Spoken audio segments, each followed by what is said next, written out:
आजच्या या समारोपाचे समारोपात मान्यवर आलेले आहेत. आपण त्यांचं स्वागतही केलं. आपल्या सगळ्यांचे लाडके साहित्यिक, साहित्यावर प्रेम करणारे सुशील कुमार शिंदेजी, पी ए इनामदार साहेब, लतीफ मुकादम साहेब, लतीफ मखदूम साहेब, या संमेलनाचे प्रमुख डॉक्टर इकबाल मिन्ने, मीरी साक्षी आदि, गुलाम ताहिर हुसेन, मान्य व्यासपीठावरील सगळे मान्यवर आणि समोर बसलेले रसिक. गेले 3 दिवस आपण अतिशय आनंदानं या संमेलनाचा आनंद लुटतो आहोत. या कामी आपण पाहिलं की इनामदार साहेबांचं अतिशय मोठं सहकार्य या संमेलनाला लाभलं. खरं म्हणजे प्रायोजकच ते आहेत.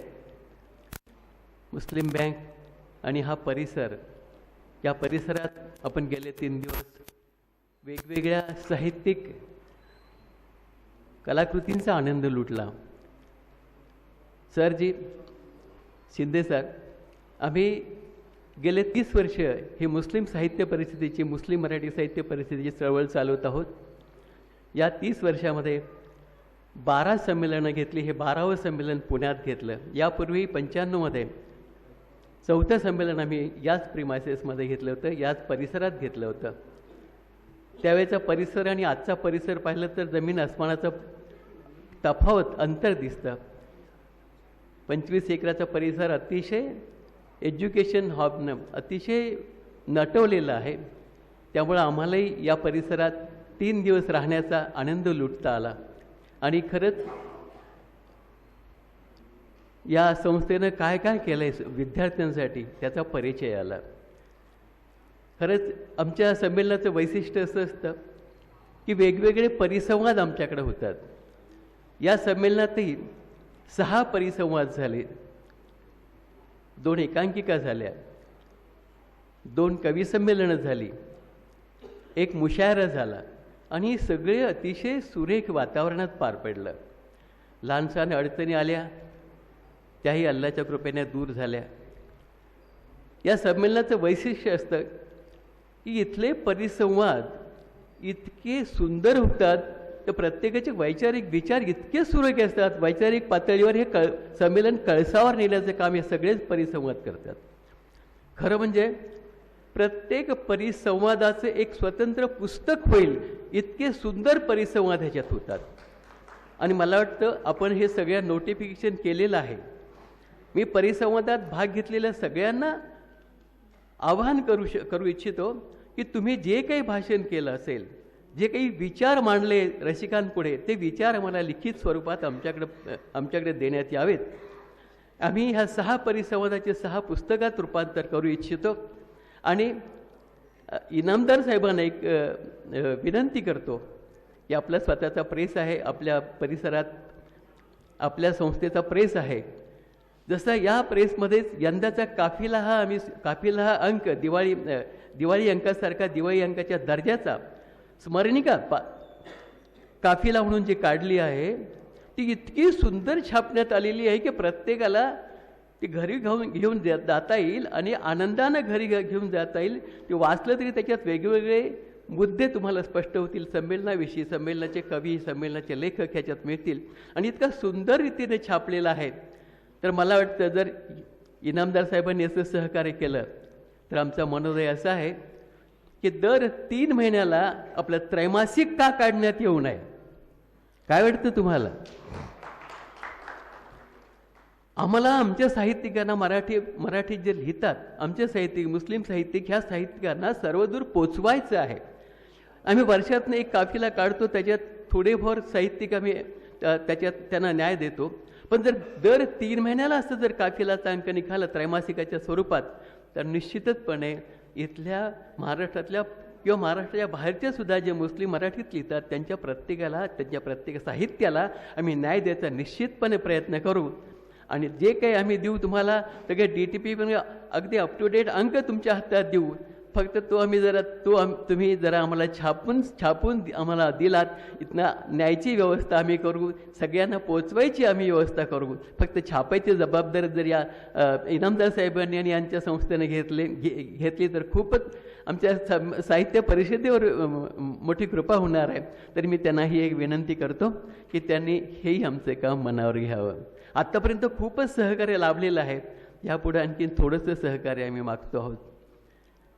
30 वर्षे झाली, गेले 30 वर्षे आम्ही प्रत्येक संमेलनात ही गोष्ट बोलून दाखवतो की प्रत्येक साहित्य वेगवेगळी साहित्य संमेलन होतात, त्यांचे प्रत्येक काही काही चाललेलंच असतं.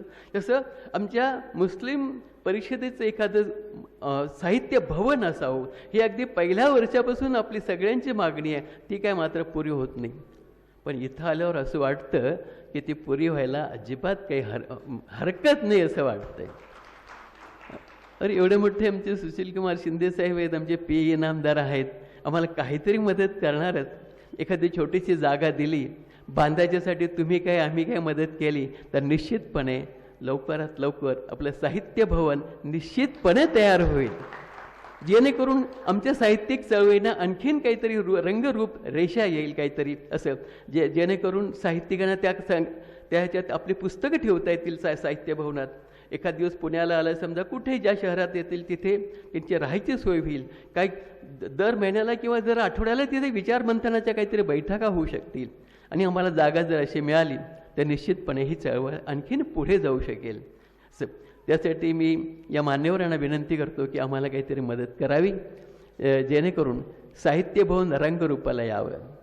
आत्तापर्यंत खरं अतिशय छान 3 दिवस फार अतिशय आनंदात आम्ही घालवले. सर जेव्हा पहिले आमची मीटिंग झाली तेव्हा इनामदार साहेबांनी विचारलं की आम्ही म्हटलं तुम्ही प्रायोजकत्व घ्या, आम्ही काय 4-5 जेवणं असतात तेवढी आम्ही जेवणं द्या, आम्हाला नाश्ता 3 वेळा येईल, चहा 2-3 वेळा येईल, एवढंच आहे. अरे जेवणाचं म्हटलं की तुम्ही मुस्लिम काय खाता, काय तुम्ही, तुमचं जेवण परवडायचं नाही आम्हाला. अरे म्हटलं आम्ही डाळ भात खाणारीच सगळी माणसं आहोत, काही नको आम्हाला, मटण बिटन काही गरज नाही, पण डाळ भात दिला तरी चालेल. मग त्यांनी 1 मिनिटात होकार दिला. पण आपण पाहतोय डाळ भात कसलं, सागर संगीत सुग्रास भोजन 5 वेळा आपल्याला दिलं. त्याचे मानावे तेवढे आभार थोडेच होतील खरं म्हणजे. आणि आज तर काय पार्टी चंगीच झाली आपली असं म्हणायला पाहिजेत. कालही आपलं पुरणपोळीचा बेत सर, काल आला असतं तर आम्ही तुम्हाला पुरणपोळी पण देऊ शकलो असतं शिंदे साहेबांना. काल पुरणपोळी खाल्ली, आज तर चिकन खाल्लं. म्हणजे अतिशय सुंदर जेवण, सुंदर नाश्ता, चहा. आणि जशी ती सुग्रास मेजवानी मिळाली तशीच आम्हाला आमच्या परिसंवादातल्या वक्त्यांनी, कवींनी, गझलकारांनी आम्हाला तशीच्या तशी सुग्रास मेजवानी भरपेट दिलेली आहे. आणि आपण इथून जाणार आहोत तर मला वाटतं उद्याच्या दिवस तुम्ही काही खाल्लं नाही तरी चालू शकेल, या परिस्थितीत आपण परत जाणार. आणि काही विचारानं आमचं मन भरलेलं, आमचं पोट भरलेलं, आमचं हृदय भरलेलं आहे खरंच. आणि मला वाटतं खरं म्हणजे आता हे 25 वर्षापूर्वी ह्याच प्रिमायसेसमध्ये आपण संमेलन घेतलं होतं आणि 25 वर्षांनी आपण इथं संमेलन घेतलं होतं. तर मला तर असं वाटतं की दरवर्षी इथेच का होऊ नये संमेलन, असं इतकी छान व्यवस्था जर करत असतील तर खरंच काही प्रत्यवाय नसावा त्याला.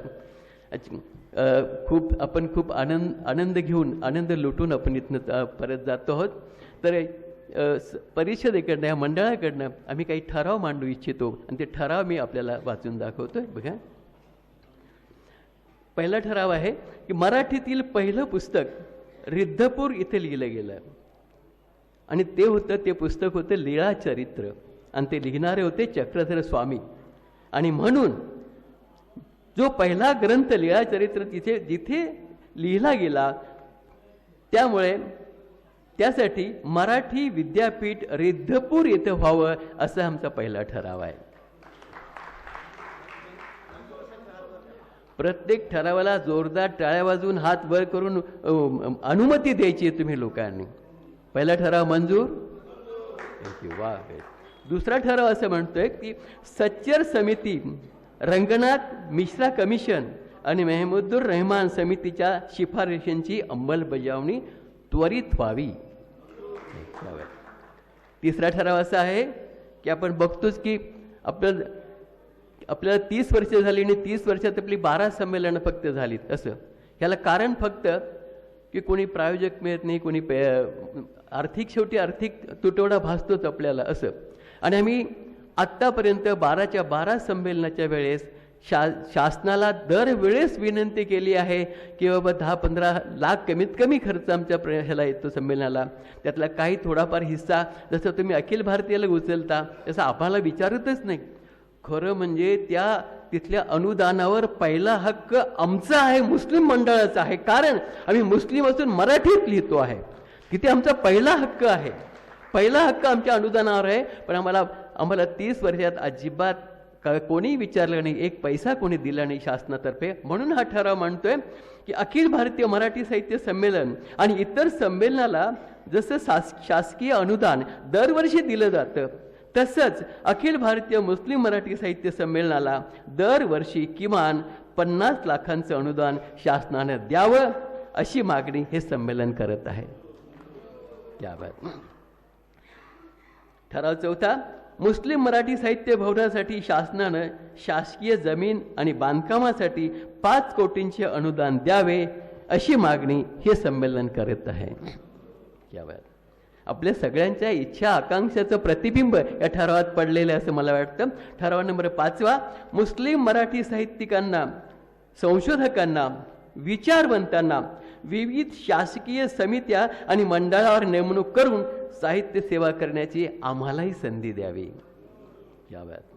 ठराव नंबर 6, मॉब लिचिंगने देशभरात 150हून अधिक हत्या झाल्या आहेत. सभ्य समाजाला हे अशोभनीय आहे. हत्या झालेल्या सर्वांना न्याय मिळावा आणि त्यांच्या कुटुंबांच्या पुनर्वसनासाठी भरीव आर्थिक शासनाकडनं व्हावी. ठराव नंबर 7, मुस्लिम मराठी साहित्य सांस्कृतिक मंडळाचे नियतकालिक काफला यास शासकीय अनुदान द्यावे अशी मागणी हे संमेलन करीत आहे. आणि शेवटचा ठराव नंबर 8, मुस्लिम मराठी साहित्यिकांचे लेखनाच्या विविध अभ्यासक्रमात, मुस्लिम मराठी साहित्यिकांच्या लेखनाचा विविध अभ्यासक्रमात समावेश करावा अशी मागणी आम्ही या संमेलनाद्वारे करीत आहे. हे 8 ठराव आपण एकमतानं मंजूर केलेले आहेत, त्याबद्दल तुमचेही धन्यवाद. या ठरावाचा पाठपुरावा आम्ही करूच. इनामदार साहेबांना आणि शिंदे साहेबांनाही मी विनंती करतो की ह्या ठरावांचा पाठपुरावा करण्यास आपणही मदत करावी. थँक्यू.